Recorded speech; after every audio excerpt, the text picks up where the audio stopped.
안녕하십니까. 예도는 지금부터 8번째 미셸 푸코 강좌를 시작하겠습니다.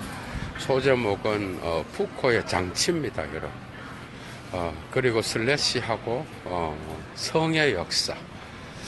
어떻게 보면 이 작품들은 마지막 푸코의 말년의 작품들에 속할 수도 있는데, 어쨌든 푸코의 때이른 사망에 의하여 성의 역사의 6권의 기획은 다르게 기획될 수밖에 없었습니다. 1권은 76년도에 나왔죠, 그죠? 이 76년도에 나왔던 이 성의 역사 1권, 그 1권 이외에 다른 나머지 것들도 순차적으로 출간하려고 했는데 84년도에 나머지 2권이 나와서 1권이 알매 의지, 지식의 의지라고 하는 제목으로 나왔고, 2번째가 쾌락의 활용, 3번째가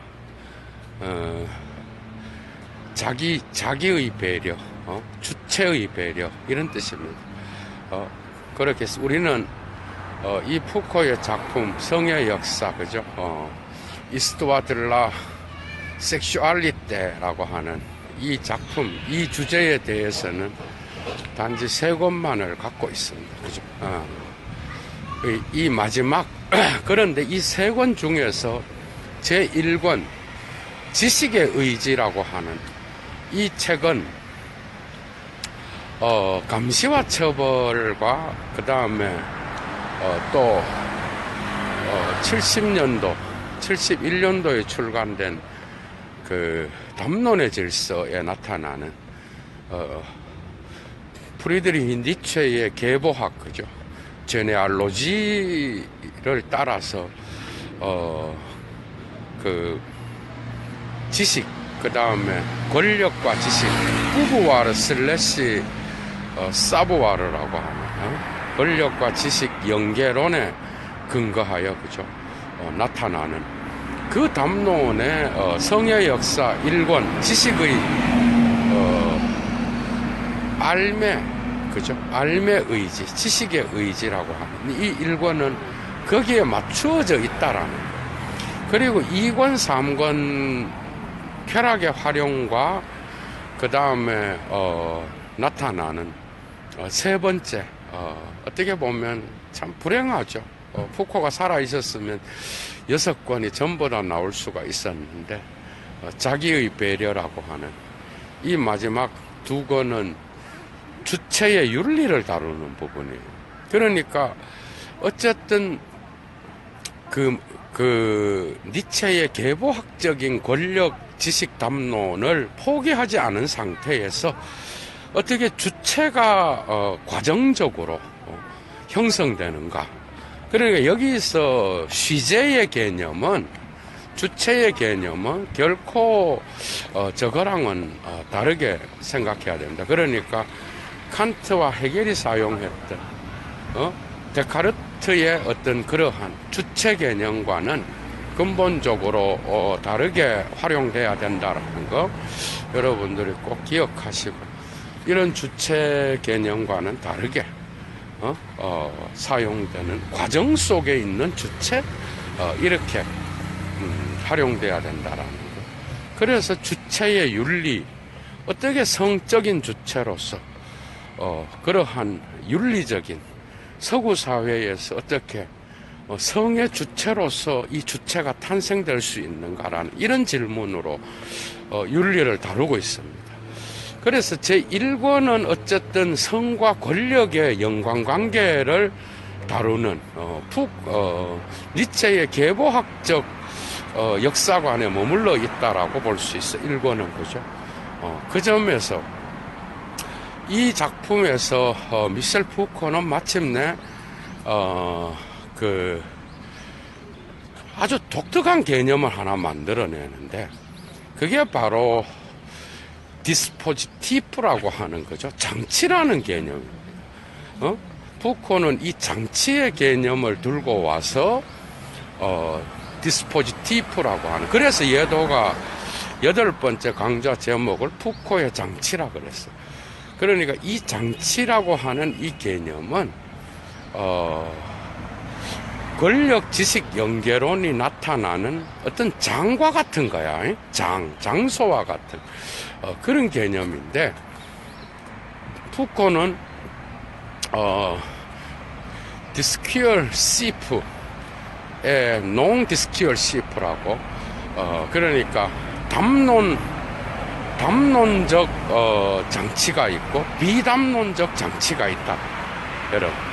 그래서 담론적 장치는 지금까지 자기가 다루었던 거고, 이제 비담론적 장치를 다루겠는데, 그게 바로 제도라는 겁니다. 앵투이티시옹이라고, 그죠? 인스티튜션이죠. 이 제도를 이제는 다루겠고, 이 제도가 어떻게 권력 지식 연계론과 합쳐져서, 그죠? 이러한 성의 담론을 산출하는지, 이런 것들을 이제 이야기하려고 하는 거예요. 그러니까 후기로 가면서 달라지는 거예요. 그래서 이제 계몽이란 무엇인가, 76년도, 84년도, 그 다음에 자기의 테크놀로지, 또 쾌락의 활용, 자기의 배려, 이런 작품들은 이제 주체의 형성과 대상의 형성, 인식의 형성, 이런 개념을 통하여 어떻게 윤리적 주체가 탄생될 수 있는가. 그래서 결국 미셸 푸코는 자기 스스로를 구조주의, 탈구조주의, 포스트 모더니즘 다 거부하고 자기는 오히려 계몽주의에 가깝다, 이런 얘기를 할 정도로 역설적인 이야기죠. 그러면서 자기의 말년의 철학을 마무리 짓는다고 할 수 있습니다, 여러분. 물론 오늘 8번째 강좌가 푸코의 마지막 강좌는 절대 아니고, 앞으로 한 2개 정도 더 하고 계속해서 진행해 나가야 될 것 나가야 되겠죠.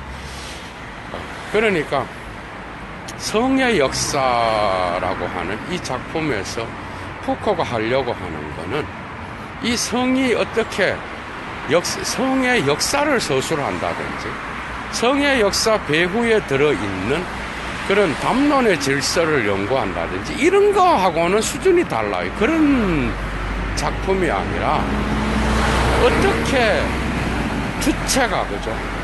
어떻게 인간이 주체로서 성의 경험을 주체로서 경험하는가. 그러니까 그 당시에 어떻게 철학적으로 보면은, 그 당시에 미셸 푸코는 독일의 라이히라고 하는, 여러분, 라이히라고 하는 정신분석 사회 철학자가 있었습니다. 그는 프로이트와 마르크스 이론에 근거하여 사회 철학을 전개했죠. 이건 들레즈의 앙티오이디푸스의 작품과도 어느 정도 대비되는 거죠. 독일의 유일한 철학자인데, 여기에 대항하여 성의 역사를 구성하고 있다라고 봐도 됩니다. 그러니까 라이히의 프로이트 마르크스주의에 대항하여, 그죠? 단지 성은 어떻게 억압되는가, 그죠? 성은 어떻게 억압되어서 이 억압을 통하여 해방의 어떤 그러한 이론을 구성해야 된다라는 이러한 프로이트 마르크스주의의 어떤 이러한 비판 이론에 근거한 라이히의 이론에 저항하는 거예요. 그러니까 탈 프로이트, 탈 마르크스주의. 하여튼 푸코는 마르크스와 끝까지 싸웠습니다. 마르크스주의의 어떤 이러한 마르크스주의자들의 그거는 순진한 거다. 특히 니체에 근거하여 막스와 싸운 그러한 철학자가 바로 푸코라고 할 수 있겠죠. 그러니까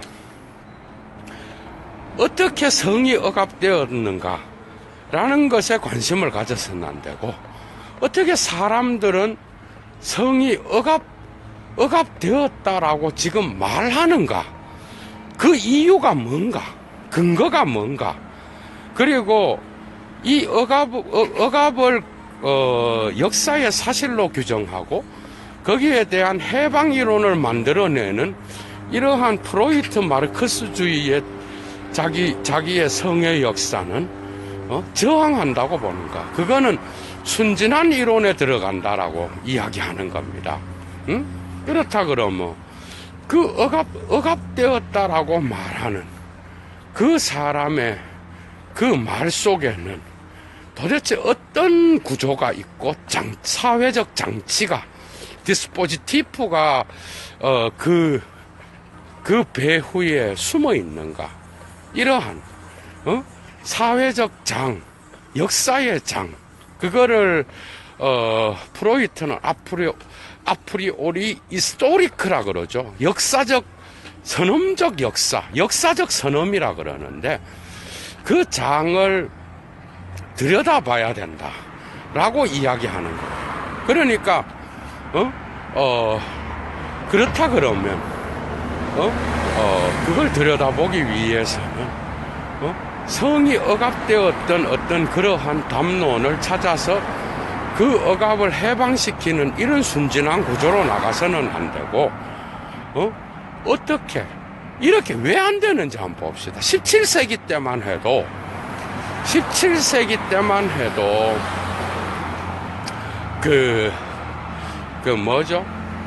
초까지만 해도 오히려 성에 대한 담론은 풍부했습니다.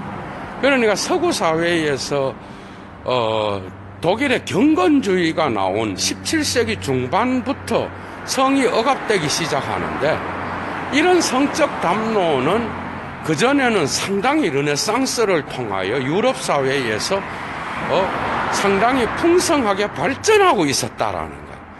그런데 이것이 독일 경건주의의 발달을 통하여 종교적으로 억압되기 시작했고 이것은 또한 이 억압은 정신분석 이론이라든지 프로이트의 그 전에 정신의학에 의하여 확고하게 억압된 어떤 그 담론으로 형성되었으며 심지어 마르크스주의에 있어서의 어떤 그 노동자의 노동을 활용하기 위하여 권력은 국가의 권력이든 사회의 권력은 성을 억압함으로써 노동력 착취에 어떻게 보면은 동조했다라고 볼 수 있다라는 거예요.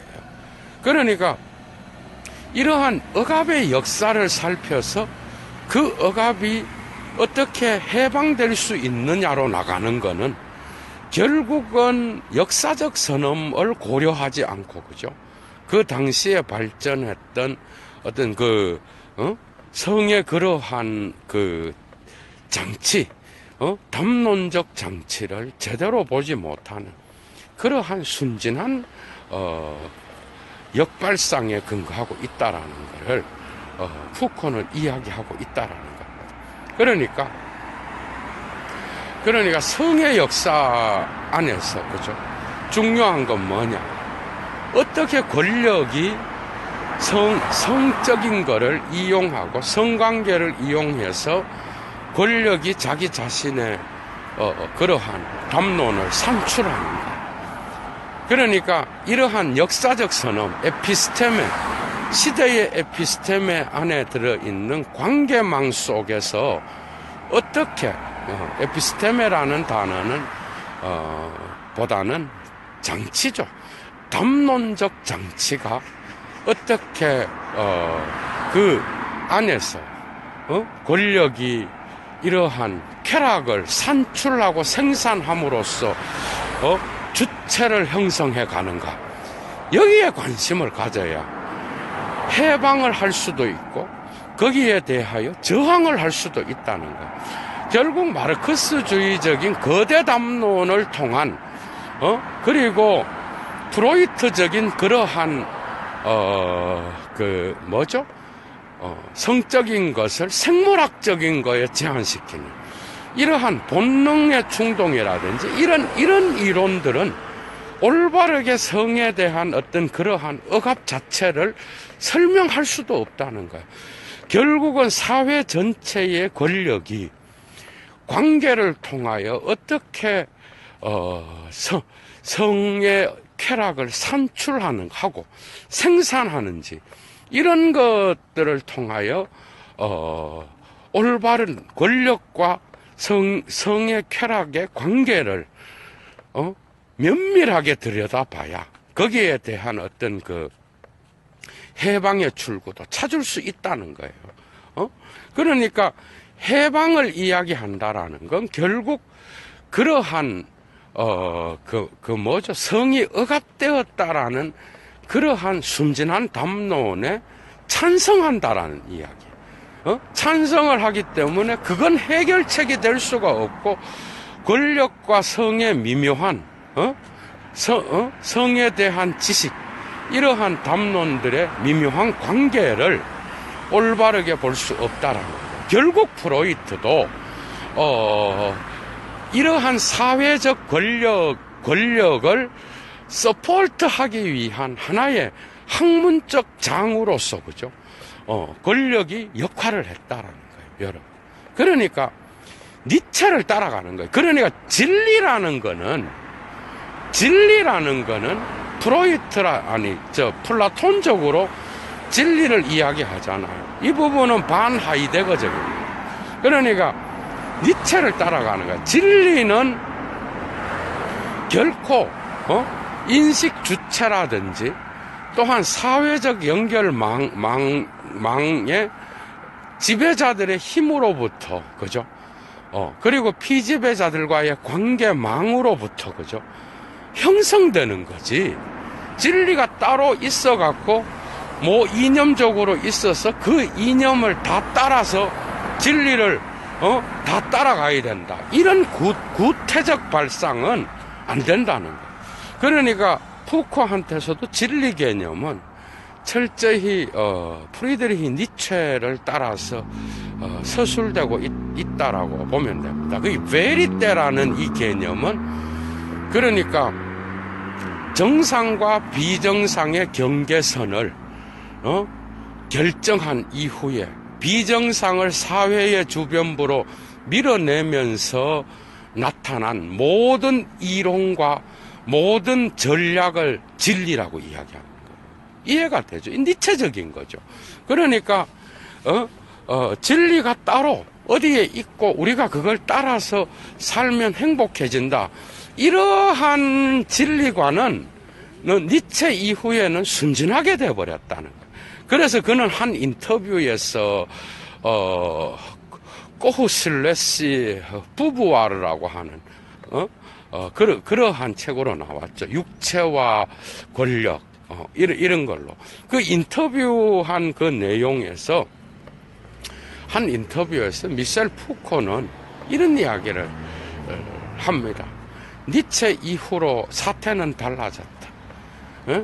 모든 그 니체 이전의 진리는 진리에 대한 확고한 길을 찾으려, 진리에 도달하는 확실한 길을 찾으려고 그랬어요. 니체 이후에 진리에 이르는 악한 길을 찾아야 된다는, 뭔 말이죠? 진리라는 거는 지배자들이 만들어낸, 그러니까 권력에 의해서 만들어진 겁니다. 이해가 되죠? 권력이, 예를 한번 들어볼게요, 여도가.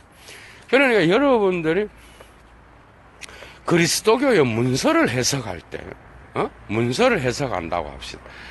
자, 그 문서에서 복음서 4개가 선택되기 전에 이미 예수 시대 이후에, 예수님이 돌아가시고 난 뒤에, 무수한 예수에 대한 문서들이 있었습니다. 여러분.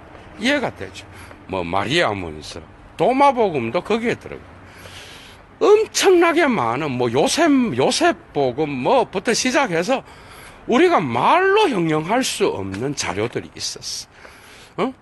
거기에 대한, 4개를 선택할 때에, 그리스도교 전통은, 마태, 마가, 누가, 요한을 캐논으로 인정한 겁니다. 그 외에 다른 것은 삭제되든 생략되든 축소되든 어떤 방식으로건 전통의 중심부로부터 사라졌습니다. 이해가 되죠? 모든 해석에는 그 시대의 지배계층의 힘이 작동합니다, 여러분.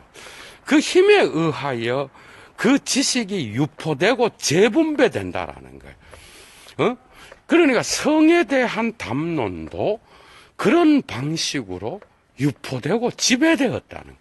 유포되고 그 다음에 그 시대의 힘에 의하여 성에 대한 지식들이 담론들이 확산되고 재분배됐다라는 거예요. 그 과정에서 주체는 형성되고 거기에 맞추어서 그죠? 자기 자신의 성에 대한 성과 관계를 맺고 있었다라는 거예요. 이해가 되죠? 그래서 어떻게 하여 성에 대한 담론을 권력이 산출하는지를 그 시대에 어떤 그 담론의 장치를 잘 분석함으로써 그 장치 안에서 어떻게 성이라는 그 담론이 생산되고 유포되고 그리고 거기에서 왜 이러한 성에 대한 담론을 생산하고 유포하는지를 우리는 잘 들여다봐야 거기에 있어서의 올바른 주체를 형성해 나갈 수 있다라고 본 거야. 이제 이해가 되죠. 그런 방식으로 사유했다는 거야. 그러나 칼 막스라든지 프로이트는 이러한 권력의 힘이 성의 어떤 그러한 담론을 억압하는 이론으로서 확고하게 그 당시에 이런 억압으로부터 해방해야 된다라는 그러한 말과 더불어서 이론을 확고하게 했지만 그런 거는 이러한 권력이 어떤 그러한 쾌락을 생산하는 그 과정을 무시하고 결과만을 갖고 거기에 대해서 투쟁한다라는 거예요. 결국은 이렇게 되면은 그 인식론적 장, 에피스테메, 그러니까 담론의 장치든 비담론의 장치든 어쨌든 미셸 푸코가 말하는 역사적 선언이라고 하는 인식을 만들어내는 권력의 어떤 그러한 의도에 맞추어서 춤추게 된다라는 거예요. 그래서 순진하다는 거예요. 그래서 이러한 성의 역사는 어떻게 보면 반 프로이트, 반 마르크스적 관점에서 그죠? 지식의 알미라고 하는 알의 의지, 지식의 의지라고 하는 성의 역사 일권은 그런 방식으로 맞추어져 있다라는. 그러니까 진리는 뭐예요? 그럼 지식이 뭐야? 어떻게 보면 성에 대한 그 지식은 인간이 그 시대의 권력에 의하여 성은 이렇게 해야 된다. 그 시대의 지배계층에 의하여 성은 이런 방식으로 나가야 된다. 라고 하는 담론을 생산하잖아요. 그러면 그 담론을 받아들여서, 이게 좋은 거구나. 이렇게, 거기에 순응하면서, 그죠? 거기에 맞추어 살아가는 그것이 바로, 성에 대한 어떤 올바른 거라고 생각을 했다는 거. 그렇게 되면 문제가 뭐예요? 그렇게 되면은 성과 쾌락을 생산했던 그 지배 권력의 의도에 따라서 자기도 모르게 춤추게 되는 거죠. 예를 들면은 푸코가 생각했던 어떻게 보면은 동성애라든지 가족 제도의 성적인 담론이 있죠. 이런 것들은 전부 다 19세기의 부르주아 사회에서 맞추어져서 그 사회의 어떤 그러한 질서를 어지럽히지 않는 상태에서 나타난다는 거. 그러니까 일부 일처제라든지 가족 중심의 사회라든지 이런 것들이 기가 막히게 자본주의와 맞아떨어지잖아요. 이 부분을 들레즈와 가타리가 앙티오디푸스에서 이야기를 하고 있어요. 이런 부분들을. 그런데 이런 것들을 우리는 진리라고 생각한다는 거예요. 이해가 돼요? 왜? 그 시대의 지배계층에 의해서 해석된, 그러니까 지식 권력 연계론에 의하여 생산된 그 지식을, 오늘날은 뭐예요? 오늘날은 돈으로, 그게 돈 이러면은 여러분들이 눈에 안 들어와요. 돈이 아니라 돈이 될 수 있는 다양한 기호들 있죠. 자본주의 사회, 극단적 자본주의 사회. 돈이 될 수 있는 그러한 다양한 기호들로 장식되지 않는 거는 가치가 없는 거예요, 오늘. 응? 이해가 되죠? 그런 방식으로, 그럼 거기에 맞추어서, 순진하게 여기에 저항하면 오늘날 정치 담론에서 말하는 이러한 지배자들의 프레임에 걸려서 그 문제를 찾는 거기 때문에 올바로 그 권력이 생산되는 그 과정을 올바르게 볼 수 없다라는 얘기를 하는 거라고. 프레임 자체에 걸려들어서는 안 된다는 이야기예요. 푸코는. 이해가 되죠? 그러니까 그럼 진리가 뭐냐? 그러니까 그 시대의 지배계층에 의해서 만들어진 지식이 진리라는 거예요. 그러니까 진리는 니체는 뭐라 그래? 하나의 환유고 은유고, 그 다음에 인간학적 군대에 의해 만들어진 환상이고, 동전에 그 환상을 잠시 잃어버려서 통용되고 있는 그런 동전과 같은, 그러나 그 동전의 배후에는 모든 그 동전을 표시하는 기호가 사라져 지워 없어져 버린 달아 빠진 운유라는 이야기거든, 여러분. 그러니까 진리라고 하는 그 사회에서 통용되는 그 개념이 지식으로 변하면서, 그렇죠? 그것이 확고하게 권력과의 관계 안에서 계속해서 그거를 확증해주는 그런 역할을 한다는 거잖아. 그러니까 학문이라는 것도 이러한 권력의 의지를 확고하게 서포트한다라는 이야기야. 맞죠? 여러분. 오늘날 얼마나 많은 정치가, 정치 권력이, 각 분야의 전문가라고 하는 그 집단들을, 이용하여 자기의 권력을 과시합니까? 여러분. 나중에 보면 다 거짓말이에요. 여러분 한번 봐봐. 4대강이라든지. 자연을 착취하고 지배하고 그 당시에 그 모든 것들을 계획할 때 얼마나 많은 그 분야의 전문가들이 나타나서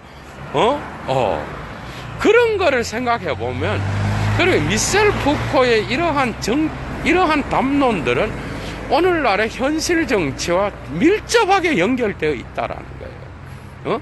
그러니까 성이라 그러는 거를 잘 지배하기 위하여 그 시대의 어떤 권력이 만들어내는 그런 담론이라는 거예요. 그러니까 권력은 담론을 부정적으로만 만들어내는 게 아니에요. 부정적으로만 배제하는, 자기 중심부로부터 배제시키는 역할만 하는 게 아니야. 이건 순진한 담론이라는 거거든. 그게 아니라 배제시키고 검열하는 역할만이 아니라 그 담론을 확고히 하기 위하여 나중에는 배제하고 그 다음에 검열한 이후에 내부적으로 확고하게 된 담론은 이제는 권력이 강해져서요, 이제는 주체를 생산하고 사회의 모든 가치를 만들어 갑니다. 주체는. 그래서 모든 사회 구석구석에 모든 지역들을 지배하는 그런 방식으로 행사되는 게 바로 권력의 담론이라. 이제 이해가 돼요. 그런 방식으로 성이라고 하는 거는 만들어지고 생산되고, 그죠? 또 금지되고 그렇게 다양한 방식으로 형성되었다라는 거예요. 그러니까 프로이드 같이 성을 무슨 이런 방식으로 해석해야 되는 거지, 성이라는 거를 단지 생물학적인 걸로만 제한해 갖고는 그 사회의 권력 관계 안에서의 그러한 연결망 안에서 성이 생산되고, 그죠? 그것이 어떻게 이용되는지를 올바르게 관찰할 수 없다라는 이야기를 하는 거라고. 그래서 결국은 이러한 마르크스주의적이고 프로이트적인, 결국은 그 시대의 진리 담론을 확고히 해주면서 거기에 대해 저항을 하는 이런 담론은 결국은 그 권력이 성을 생산해내는 그 생산의 과정을 들여다볼 수 없다라는 이야기예요. 그러면서 그러한 전략들을 전부 거부합니다, 푸코는. 그러면서 자기 자신의 이러한 어떻게 이제는 이 주체가, 그죠? 이 시대의 인간으로서, 주체로서 어떻게 올바른 성적인 자기 관계를 통하여 올바른 자기 자신을 확립할 수 있는가로 이제는 푸코가 나가는 거예요. 이제 이해가 되죠. 그래서 결국은 자기 배려라고 하는 거는 그게 성의 역사의 3권은 주로 스토아 학파와 에피쿠로스의 쾌락 개념, 그죠? 그런 것들을 다루면서 자기와 성의 관계, 그 다음에 이런 걸 다루죠. 자기 배려는. 그 다음에 쾌락의 활용은 고대 그리스 사회에서의 뭐죠? 플라톤, 소크라테스, 아리스토텔레스의 그 시대의 어떤 성의 활용이 어떤 방식으로 이루어졌는지. 그래서 이러한 두 권은 이제는 올바른 주체화가 일어나는 그 부분으로 나갑니다. 그러나 1권은 되게 수동적이에요. 그러니까 성이 권력과 맺는 관계, 그리고 이 권력이 성에 대한 지식 담론을 산출하는 방식, 거기에서 주체는 어떤 방식으로 이용되고 거기에 대하여 저항을 하지 못하고 그 관계망 속에 빠져 있는지, 이런 것들을 고발하고 이 권력과 지식 관계 안에서 성의 어떤 그 위치를, 그죠? 고발하는 이런 방식으로 나갔다 그러면 이제는 쾌락의 활용과 그 다음에 뭐죠? 자기 배려의 작품에서는 두 개 다 시대는 다르게 하지만 이제는 주체화를 이야기합니다. 주체가 아니야. 그러니까 시브젝티바시옹이라 그래. 서브젝터베이션이죠, 영어로. 그러니까 주체화를 이야기하는 거야. 그러니까 성의 담론을 통하여 나의 주체화는 대상화를 또 만드는 거예요. 오브젝티바시옹을 만드는 거야. 그러니까 주체화가 대상화를 만들고 이 대상화는 인식론화를 만드는 거예요. 에피스테몰로기 자시옹이라고. 그게 이건 뭐죠? 주체화. 그 다음에 대상화. 그 주체에 대한 이러한 담론의, 성의 담론의 장 아래서의, 그러니까 욕망의 계보학입니다. 2권 3권은. 예? 욕망의 계보학인데 이 계보학 안에서의 올바른 주체에 대한 그 상이 나타나는 거예요. 이 점에서 이제는 계몽주의자로 가는 거예요. 주체를 이야기하거든. 그러나 끊임없는 성을 생산하는 역사의 한가운데에서 이러한 그걸 뭐라 그러죠? 담론의 장치라 그러죠. 디스포지티프를 비판하고, 그죠? 그거를 끊임없이 역사의 흐름 속에서 끊임없는 비판 가운데에서 스스로를 주체화, 시브젝티바시옹 할 수 있는, 그래서 주체화를 통한, 주체화는 대상화를 필연적으로 만듭니다. 그죠? 그래서 이러한, 담론의 장을, 오브젝티바시옹 함으로써 인식론화해서 이 모든 장들을 문제화시키는 거, 프로블레마티자시옹이라 그래요. 이거 이름도마다 문제화라 그래요. 결국은 푸코는 결론을 내립니다. 이 문제사를 나는 기술하려고 했다. 이렇게 이야기를 하거든. 그러니까 이 두 권을 통하여 이제는 끊임없는 에피스테메, 역사의 장, 아프리오리 이스토리크, 그러니까 선험적 역사, 초기 작품에서, 그리고 이것이 에피스템의 선험적 역사로 변하다가 담론으로 변하고, 그 다음에 담론의 장치로 변하고, 이러한 것들을 총체적으로 이제는 그 위에서 끊임없는 비판할 수 있는 그러한 주체화, 다양한 성의 담론들을, 그러니까 밀려난 역사의 중심부로부터 밀려난 모든 담론의 다양화 안에서, 어떻게 보면은, 그래서 개신교인들이 특히 기독교에서 이 푸코의 철학을 갖고 와가 자기들의 동성연애를 까는 그런 방식으로 또 활용하기도 하고, 또 이러한 푸코에 대한 철학을 이해하지 못해, 되게 어렵습니다. 이해하기가. 니체의 계보학을 이해해야 되는데, 요 이해의 부분을 예도가 마지막으로 하고 이 강좌를 마칠게요. 그러니까, 극단적 페미니즘 있죠? 워마드라든지. 이런 사람들이 푸코의 이 성의 역사를 갖고 가서, 막 깐다고.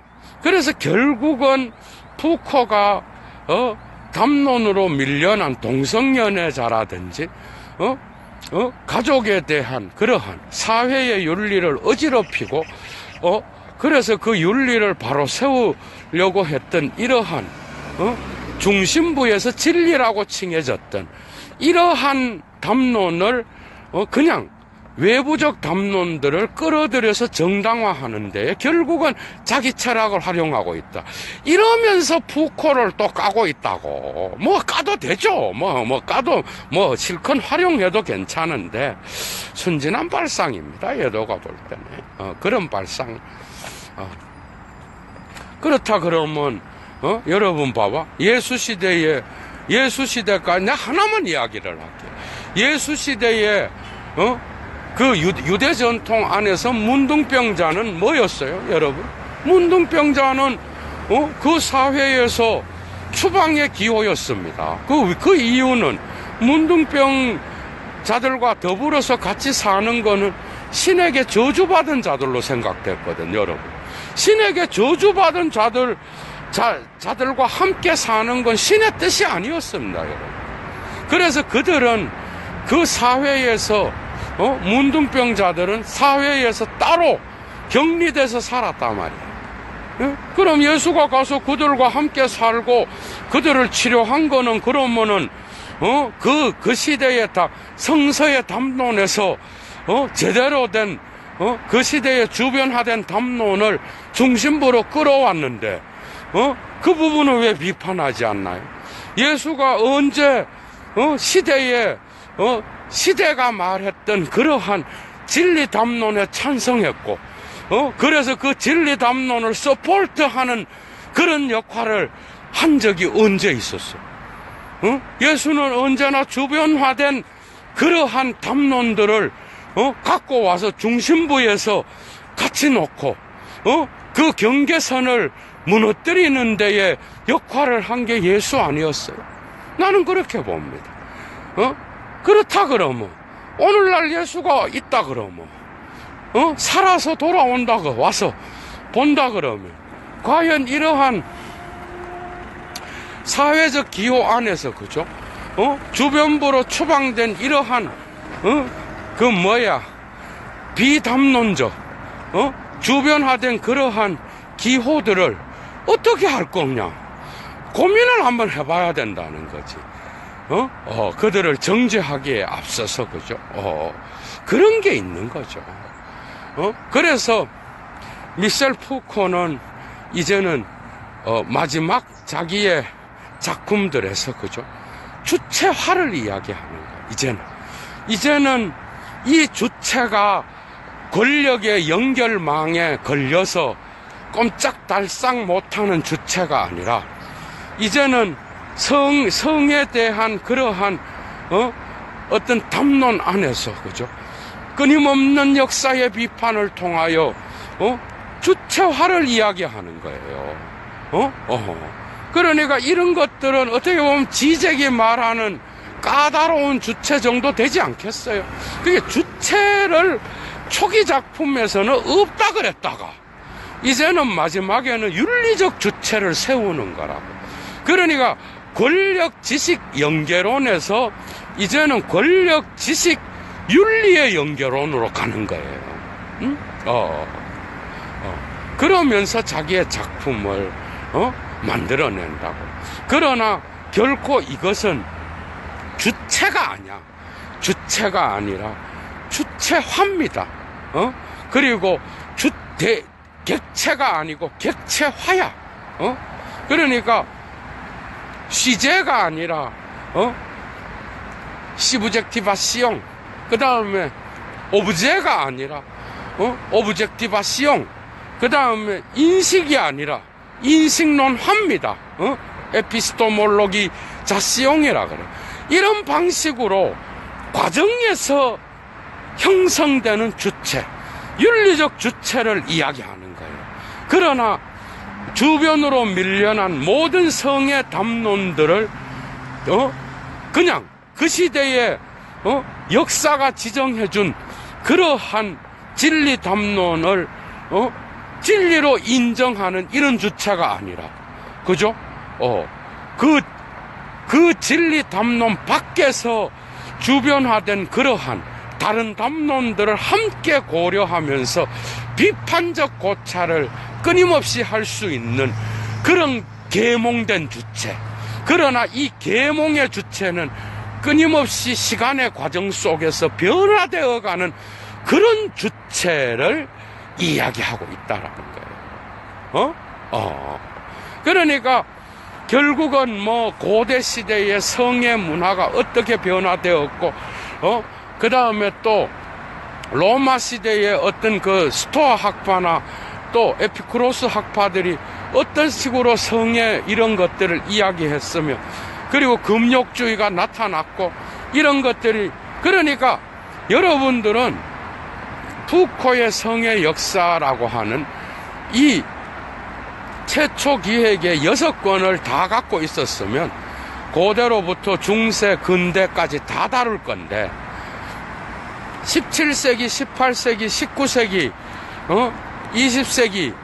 20세기에다가 그냥 고대의 4세기부터 주후 기원전 4세기부터 기원 후 2세기까지 그러니까 기원 후 3세기부터 16세기까지는 빠져 있는 거예요. 고찰이. 이해가 돼요? 그러니까 일찍 죽으면서 이러한 세 권만을 푸코가 만들어냈는데 결국은 그것도 많이 변화되었습니다. 초기 계획의 계획과는 다르게. 어떻게 보면 80년대 초반에 에이즈 감염에 대한 지식을 알고 자기의 사유를 급하게 정리했다는 말도 있고 다양한 이야기들이 있어요. 그러니까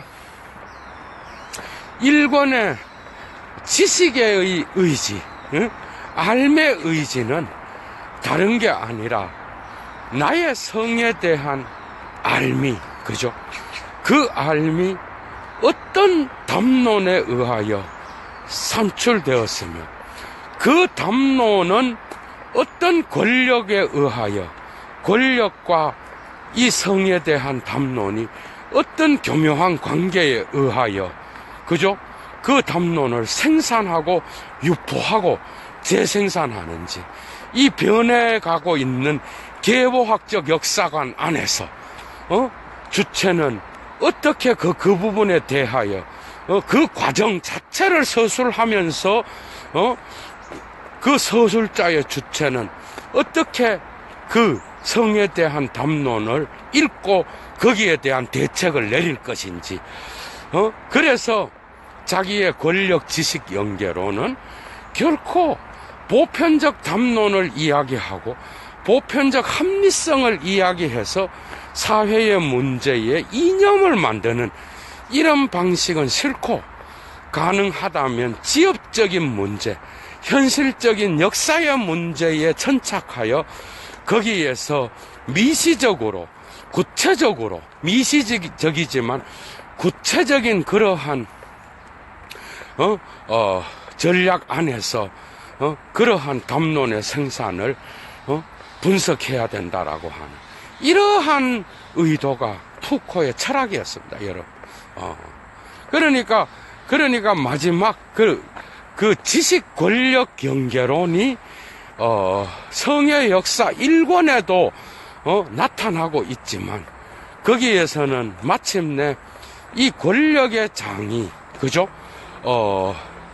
담론적이고 비담론적 장치로서 다시 에피스테메적으로 활용되는데, 그 장치, 디스포지티프는 끊임없이 변화되는, 그죠? 변화되고 또 역사의 변화 속에서 주체와의 관계를 형성하는 그런 개념으로 바꾸어 나가면서 2권, 3권에서는 이제 완전히 이러한 또 주체와, 그러니까 지식 권력 연계론을 끝내지 아니하고 거기에서 윤리적 주체화를 이야기하면서 자기의 철학 전체를 문제사로서 보면서 윤리의 문제로서, 그죠? 철학의 막을 내리고 있다라는 거. 아주 상당히 많은 그러한 시사점이 많은 거예요. 이해가 되죠? 그러니까 시대별로 다른 성에 대한 담론의 그 계보학은 다른 게 아니라, 그 달라졌던 그 계보학이 어떻게 성을 억압한 역사를 추적한 그게 아니라, 왜 우리는 성을 억압당했는가가 아니라, 왜 사람들은 성을 억압당했다고 말하는가. 그 이유는 바로 이러한 그 시대의 권력이라고 하는, 그 시대의 지배적 힘이었던 그 시대의 권력이 자기도 모르게, 그죠? 은밀하게 작동하여서 이러한 성의 담론을 유포시키기도 하고 또한 금지시키기도 하면서, 이런 변증법 안에서 성을 자기 자신의 권력의 유지를 위하여 자기 자신의 어떤 그러한 보존과 유지를 위하여 성의 담론을 활용하고 생산하고 재유포했다라는 이 독특한 그 폭로를 함께 고려하지 않는다면 여러분들은 푸코의 철학을 조금도 이해하지 못했다라는 걸 예도가 말씀드립니다. 이해가 되죠? 그러니까 이러한 담론의 양식은 결국 프리드리히 니체에게 있어서의 역사의 우연한 발견에 들어가는 거예요. 그러니까 니체가 형벌의 제도를 분석하면서 그 제도가 어떻게 지금 이러한 존재의 형태로 나타나고 있는가, 이걸 질문을 했잖아요. 어떻게 우리는 성이 억압되었다라고 생각하는가. 오늘날 그 배후를 들여다보면은 여러 가지의 서구 역사의 담론의 그러한 힘의 작동이 함께 성에 대한 담론을 만들어갔다라는 것을 발견해낼 수 있으며, 왜 그 시대에 각각 다른 방식으로 담론이 생산되었는지를 보고, 그죠?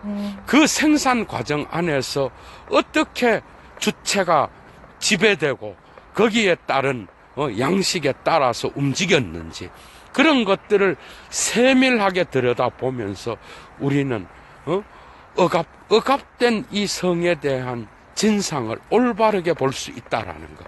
그래서 단지 억압되었다. 그래서 해방시켜야 된다. 이렇게 나가는 마르크스와 그죠?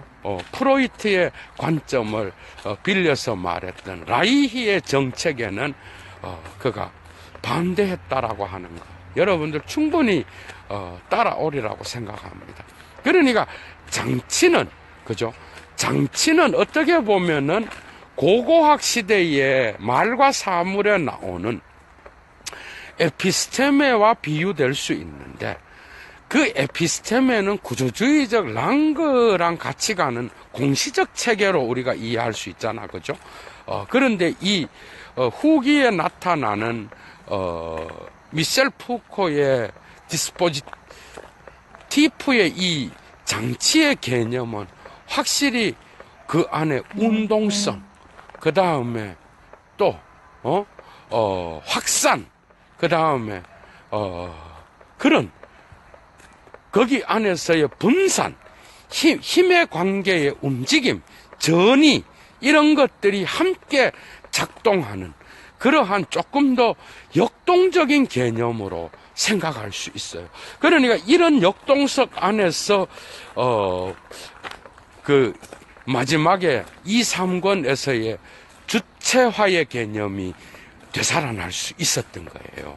그러니까 이러한 마지막에 푸코의 사유에 있어서의 이러한 주체화는 결국은 이런 에피스테메가 장치라는 개념으로, 그러니까 담론의 장치라는 개념으로 변화되면서 그것이 가능하게 됐으며, 이 장치는 결국은 권력과 지식이 함께 연계하여 힘을 만들어내는 장으로 비유될 수가 있습니다, 여러분. 오늘 강좌 마치겠습니다. 내일은 아마 푸코 9번째. 사실은 그걸 먼저 했어야 되는데, 예도가 임상의학의 어떤 그 탄생이라고 하는, 그죠? 그 푸코의 1963년도의 작품을 어떻게 할까 하다가 그 부분을 다루려고 합니다. 특히 소시르의 시니피의 시니피안 구조 안에서 이 시니피에 대한 분석이 아니라 그것을 넘어서서 어떻게 그 안에서 그 시니피의 다양한 기호들이 그죠? 어떻게 차이를 만들어내는지. 그래서 이거를 임상의학, 그죠? 임상의학이라고 하는 그 의학의 탄생으로 연결되어서 신체를 해부하는 해부학과 수술이라고 그러죠. 임상의학에서. 그것과 이러한 시니피의 시니피안 관계에서 시니피의 차이들이 어떤 방식으로 나타나는지. 그래서 의학은 어떻게 권력으로 다시 이 사회에 산출되었는지, 이런 방식들을 예도는 내일 그죠? 9번째 강좌로 여러분들을 찾아뵙고, 10번째는 아마 이러한 푸코의 전체적인 전략이 어떻게 변화되어 갔으며, 그것이 오늘날 합리성 비판 이론가들과 어떤 차이를 만들어내는지, 이런 것들로 예도가 또 여러분들을 만나 뵙겠습니다. 여러분 좋은 하루 되십시오. 주스!